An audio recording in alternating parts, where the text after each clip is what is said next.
আসসালামু আলাইকুম বন্ধুরা। আসলে কি বলবো, কিছু বলার নেই।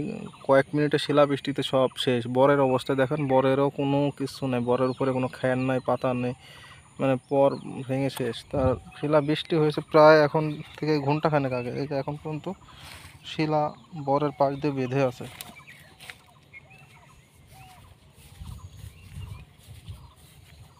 দেখতে পাচ্ছেন শিলা কি পরিমাণ বেঁধে আছে, এখন পর্যন্ত শিলা ই হয় না।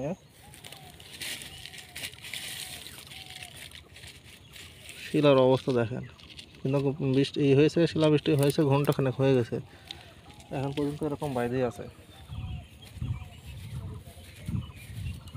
মরিচের জমির অবস্থা দেখেন, মরিচ সব শেষ, মানে মরিচ সব গাছ ভেঙে চুরে মানে খামচুর। শিলার সাইজটা দেখেন।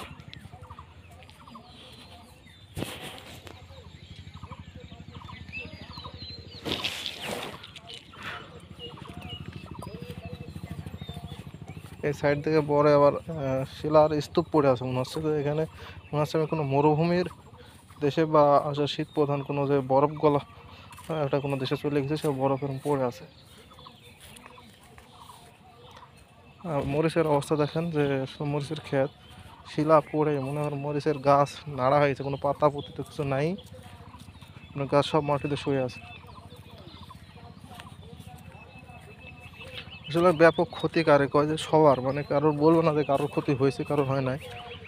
আমাদের যে এলাকাটা শিলা হয়েছে, শিলার ছাপটা দেখেন, মানে কোনো জায়গায় শিলার 1 ইঞ্চি পরিমাণ বাকি নাই যে শিলা পড়ে নাই। 1 ইঞ্চি জায়গা বলা যাবে না যে শিলা পড়তে বাকি ছিল।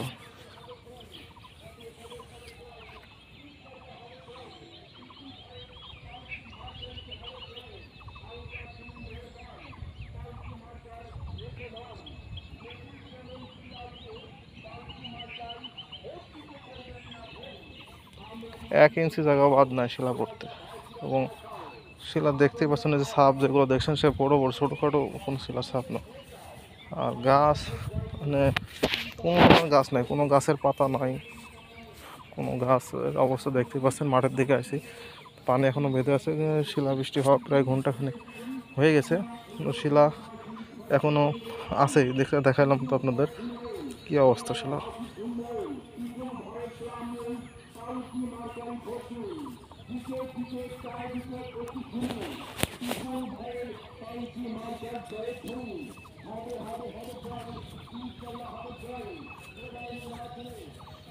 সামনে দেখেন ভুট্টার এটা জমি, ভুট্টার গাছের অবস্থা দেখেন, কোনো ভুট্টা গাছের পাতা নাই।